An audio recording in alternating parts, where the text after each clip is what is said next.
We have Matt Gougé on the call. Matt is mattthemortgageguy.com. Check that out. But Matt has a great series of videos on his YouTube channel. So look for Matt the Mortgage Guy there as well. And he really kind of simplifies things. So it's a great resource if you're trying to make sense of what you need to get your ducks in a row before you get involved in a mortgage broker. But Matt has a kind of a unique perspective because he also owns a number of rental properties. So he's going to give us some A to Z. What do we need to do and what order we need to do it? Then hopefully make that process a little smoother. So I really appreciate your time, Matt. And I think we gave everybody your contact information, but again, make sure you check out his YouTube channel, Matt the Mortgage Guy. I really appreciate your time. Yeah, thanks for having me on, Jack.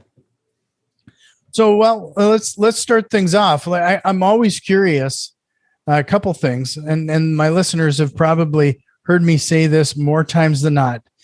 I used to be involved in the banking industry to a certain extent myself, and it seems like most people who are getting financial service like this, it's usually an accidental profession. Yeah. How did you land into this situation? Well, it's interesting, I guess, and most people's journeys to their current profession are interesting because I've always been a math guy and I've always enjoyed math. I've always enjoyed people. Went to school for business, got a degree in international business, got a degree in finance, and after college, I was actually managing a poker room. So I was running a small business. Not necessarily, related to what I had studied in school, but I was having a ton of fun doing it. And then in 2014, I had a friend approach me and say, you've got a network, you're, good with people, you enjoy math, numbers, you understand business, you should get into mortgage with me. And I remember at the time, it was a leap of faith doing something that's 100% commission when you've got, my second son had just been born. And so I'm the sole provider in the household and whatnot, but agreed with my friend in that, I enjoy working with people, good with numbers, and I've got good work ethic and might be something I'd succeed at. And really, just jumped in feet first into mortgage and haven't looked back, enjoyed it thoroughly. It's really one of those things that, it's very fulfilling work. I'm working with people on what is the largest transaction of their life more often than not. And whether it's them buying a primary residence and getting to feel that rush of being a homeowner and what it feels like to turn the key and walk in the door when you own the house versus renting it, or if I'm helping somebody buy their third, fourth, fifth investment property and I get to talk to them about what it's going to feel like to not have to go to work, whether they choose to or not. They're going to have the option of, I've got enough passive income coming in where, I choose to work and I'm going to continue to do that for 5 or 6 more years, but I don't have to. Both of those scenarios are super exciting and rewarding. And I've got, at least a couple stories that, if I retell them, I'll tear up because it's really cool sometimes how you can impact somebody's life, through getting a mortgage and owning a piece of real estate. Yeah. So, well, now let's take it the other side of the coin of your life here. You got into real estate investing. How did that get about? Well, I think I've always had an interest in real estate. And then when I got into mortgage, I obviously was having a lot of conversations about real estate. And so I think that kind of pushed me over the edge where as I, bought my first house in 2006, well before I got into the mortgage industry, and knew enough people in mortgage, in real estate investing. I'm like, oh, that's interesting. That's cool. I remember actually looking at some stuff in my neighborhood in 2011, 2012, thinking, man, for 180 grand, it's a smoking deal. And in California, for anybody who's listening outside of California, 180,000 is pretty much free. But it wasn't until I got into mortgage, started living vicariously through some folks and saying like, man, this guy's 35, just like I am.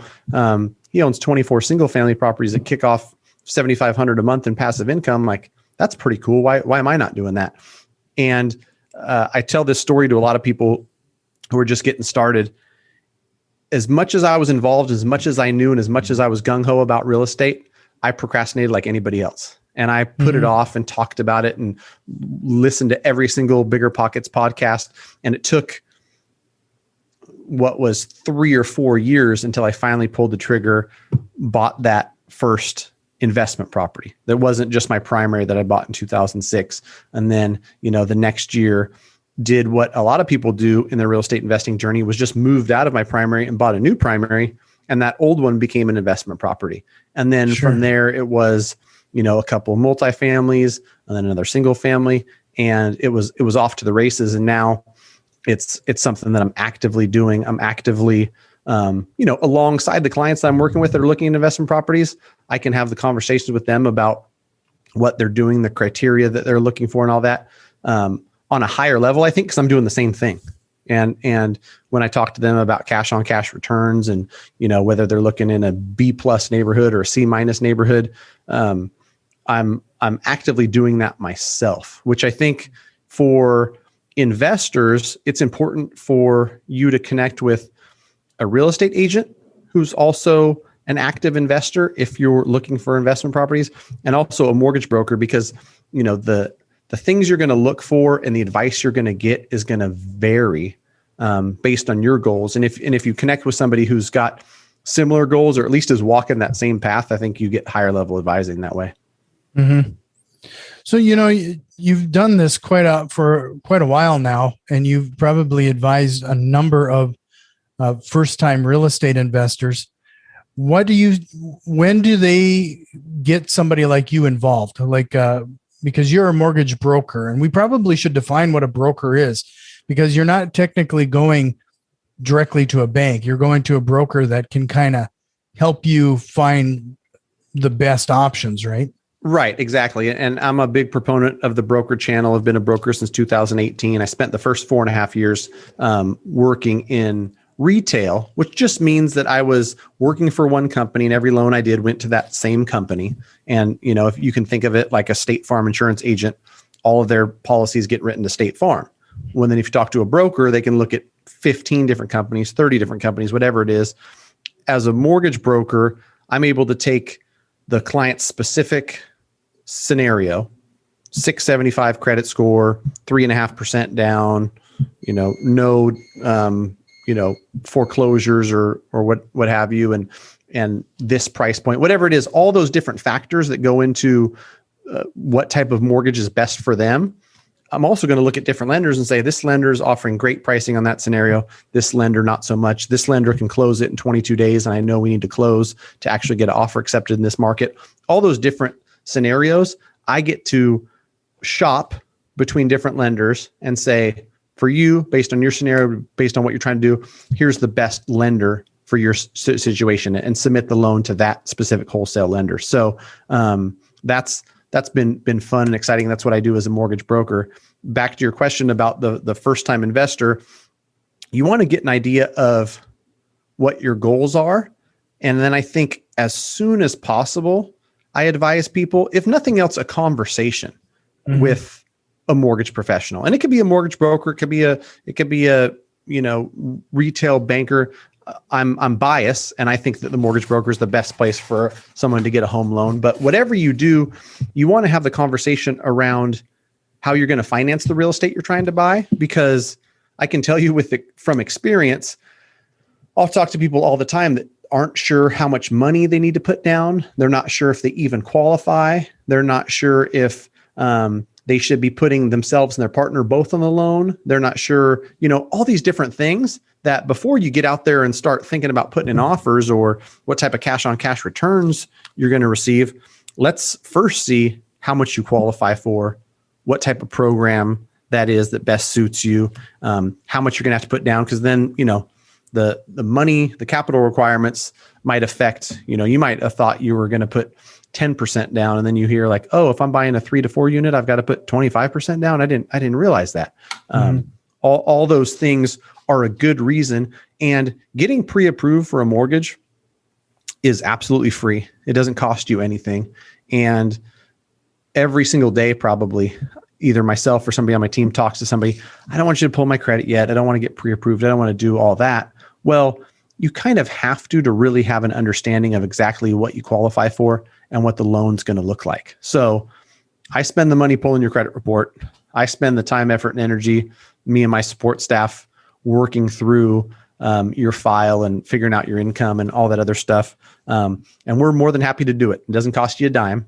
But with that information, you're going to be better equipped, and you're going to have a better understanding of, okay, here's my path. Here's the type of loan I want to use. Here's how much cash it's going to take. And then, let that help you develop a game plan, because it surprises the heck out of me, Jack, but you'd be surprised whether it's a primary or an investment property. People are like, I want to buy something for this price that does, this much in revenue. I want to buy something for this price because it's close to the school my kid's going to, and I'm going to put roughly this much down.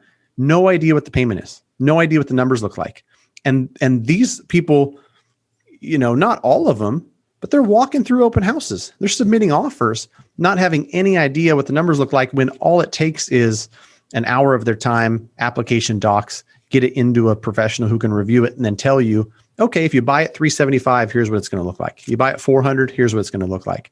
And with every single pre-approval, we provide an Excel spreadsheet that somebody can actually edit and see how the different purchase prices affect, what their monthly payment's going to be, how much cash they're going to bring to close. It's important when you're buying a house to live in. I think it's even more important if you're buying an investment property, because a lot of these conversations uncover, oh, wow, well, I wasn't thinking about that, or I didn't realize that my payment was going to be that much. And all of a sudden, the thing barely breaks even as a Airbnb. God forbid you got to do a long-term rental, and the thing's going to bleed $800 a month. So it's not the deal you thought it was, because you hadn't looked at the numbers yet. Right. Well, just a reminder, for more information, make sure you check out Matt's YouTube channel, Matt the Mortgage Guy, and mattthemortgageguy.com. You make it pretty easy and keep that brand consistent. Right. Yeah. Try to. And that's the thing too, is when I was first getting started, all the fancy branding and all that, my wife's just like, people just want a mortgage guy. You're just going to be the mortgage guy. And so, it's worked for me. And to your point about the channel, if you go to Matt the Mortgage Guy on YouTube and you type in, FHA loans, you type in gift of equity purchase, whatever your question is, I'm slowly but surely trying to have an answer to everything. And close to 500 videos, there should be something related to what you're looking for, if it's a commonly asked question. If not, you can always, ping my YouTube comments. I try to read and respond to all of them. It's getting harder with 100,000 views a month, but even if you don't find your answer there, what I've started to do over these last 12 weeks is every Monday at 6 p.m. Pacific Standard Time, I'm going live and doing a Q&A. And it's been super fun for me, because I relearn old things that I forgot because I haven't seen them in 2 or 3 years. And the engaging conversation about, oh yeah, that's an interesting scenario. I know when I answer a question for somebody that 10 other people have the question. So I think it's a really good interactive way to get questions answered and provide people with some, real-time answers. Because like I tell people, one of the benefits of that is if you Google something, you might get an answer that was posted in 2018. Lending guidelines change often enough that if you Google something and it says, oh yeah, we're going to use 0.5% of your balance as your repayment on your student loans, that rule might have changed 3 times in the last 5 years on, how Fannie and Freddie and the different agencies that take these loans are looking at how they calculate student loan debt and whatnot. So asking a question in real time in July 2021, somebody answering them in real time in July 2021 is a lot better than searching Google and hoping that the answer is still relevant when you find it. Sure. Well, one of the questions that I had here for you tonight is that a lot of people don't take certain action just because of the fear of the unknown. Can you give us, in summary, like the process to get pre-approved? Yeah, for sure. And I think that that's one thing that with every other process that we have in my business, we've tried to refine it, make it better, make it smoother, make it easier. For somebody who's looking to get pre-approved, we've got an online application, and there's many different companies that do it. Flowify is a company that we've used for the last couple of years that make it super easy, where you answer the questions, and you could probably click through this application in 15, 20 minutes tops. Once the application's complete, thanks for entrusting us with your loan. It auto responds to you. Here's the link to securely upload the docs. And it will tell you, I remember when I was first starting out, I had to email somebody a list, and maybe they printed out the list and they looked at it. The software is telling you, here's what we need, and here's the different buckets you upload it to. So once you upload 2019, 2020 W-2s, that's checked off. Then you upload your copy of your identification, that's checked off. And you upload 30 days of pay stub, checked off. And, so 5 or 6 different documents you need to upload, depending on if self-employed or W-2 income, depending on, if you have other rental properties or this is your only piece of real estate. Once we have all that stuff, within 24 hours, we're reviewing it. We're pulling your credit. Something that you answered on the application was, do we have authorization to pull your credit, which we have to do on a pre-approval. And, within 24 hours, thanks for applying with us. As you stated in your application under your goals, you're looking to buy something around $300,000 with 5% down. You're approved well beyond that, could probably buy up to 400, but we put together some scenarios for you at 275, 300, and 325. And that's where I'm trying to provide answers to questions you might not even asked yet, because somebody's looking for a loan at 300,000 purchase price with 5% down. I want to provide you with what that's going to look like, because I think it's important. I think it's important to look at, okay, if I bought something for 275, here's what it looks like down payment wise and monthly payment wise. 300, here's what it looks like 325. Because then when you're out there shopping, or even before you're shopping, you can say, oh, this neighborhood, I'd pay this much, and here's what my monthly payment would look like. Hit this neighborhood, I can find something for 275, and my payment's going to be this. Helps you develop a game plan. And in a market like we're in most markets across the country in 2021, you don't necessarily have a bunch of time to think and make decisions. Like if you see a house you like, you might have to offer on it within the next 48 hours.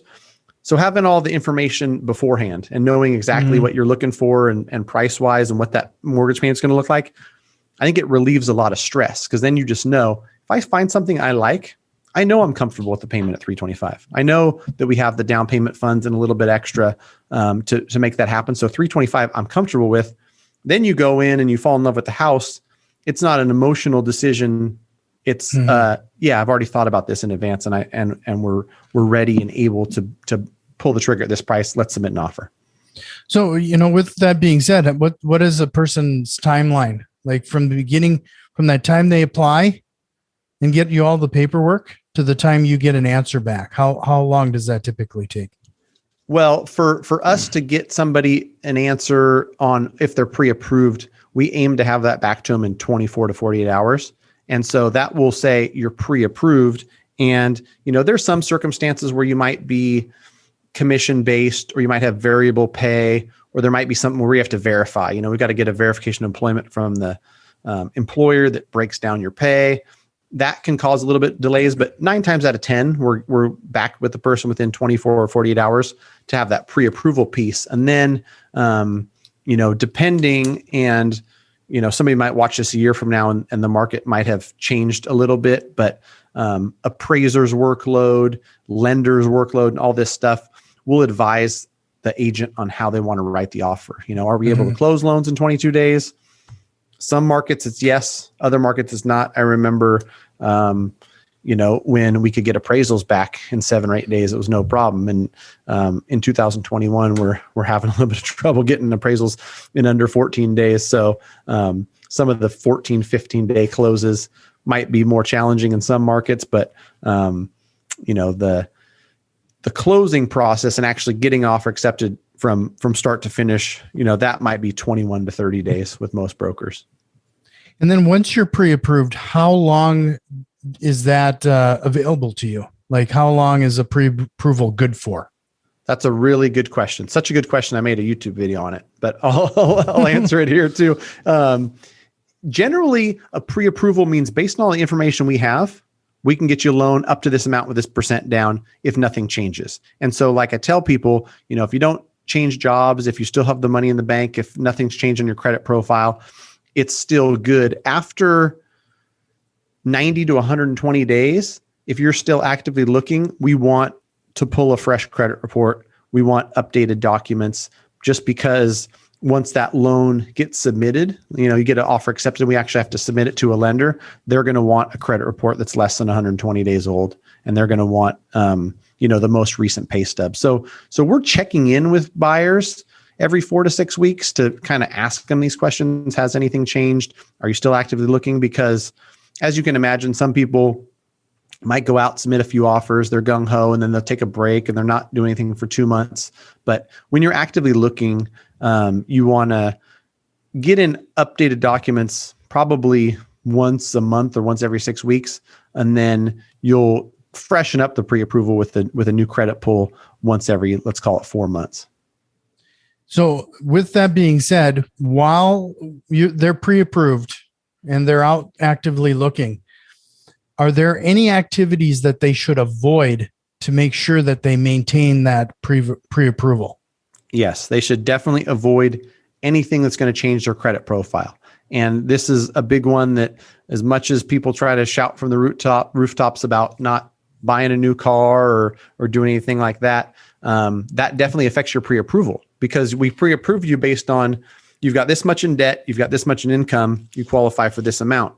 If you add $700 a month to that debt profile and you went out there and you bought a $55,000 car, you're not going to be approved for as much mortgage because you've got more debt on the debt side. And so really, if you're shopping for a home, you don't want to have any new credit lines. Don't go out and get a new Best Buy card.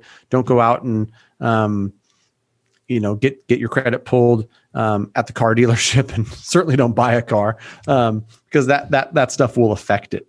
And so save that stuff for after. A lot of people, even during the loan process, are like, but there was a deal on fridges, and if I financed them at Home Depot or Best Buy, I was going to get 10% off.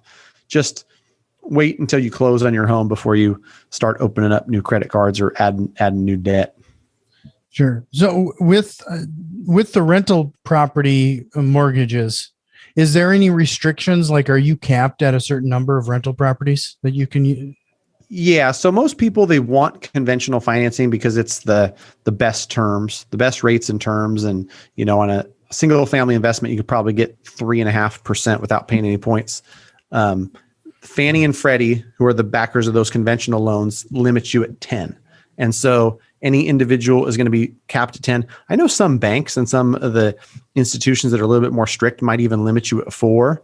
But for most of us in the mortgage space, we can do up to 10 per individual. What some people try to do is, if it's a married couple, you can get a conventional loan in one name, and you guys could both be on the title and both own the house, but only one on the mortgage. If you've got enough income to support it, husband can have 10, wife can also have 10. And so that's something that a lot of investors I work with run into.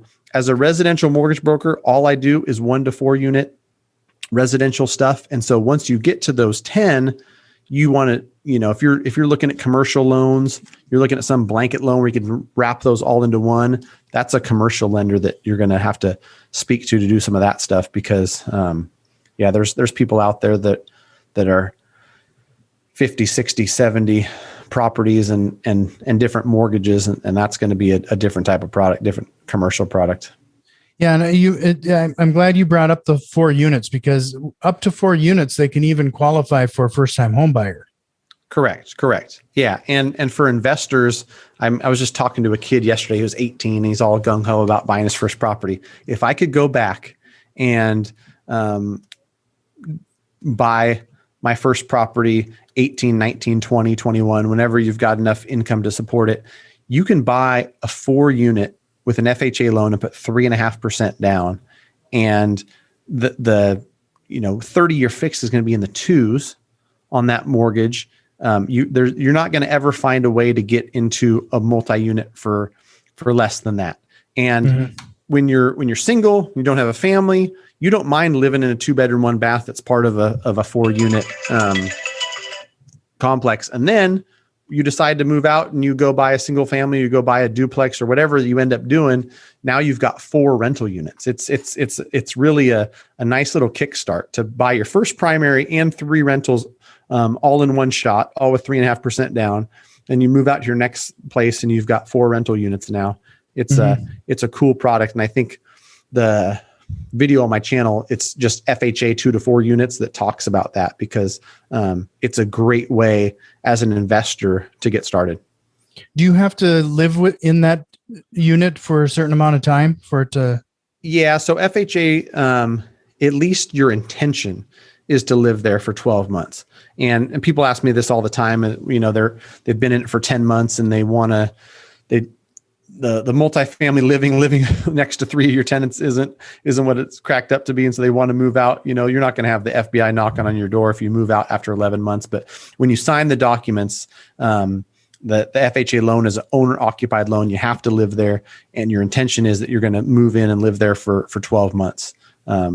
If plans change or something changes and you move out after 9.5, you're likely not going to jail, but at least when you're signing papers and you're moving in, that's your intention, is live there for a year. Sure.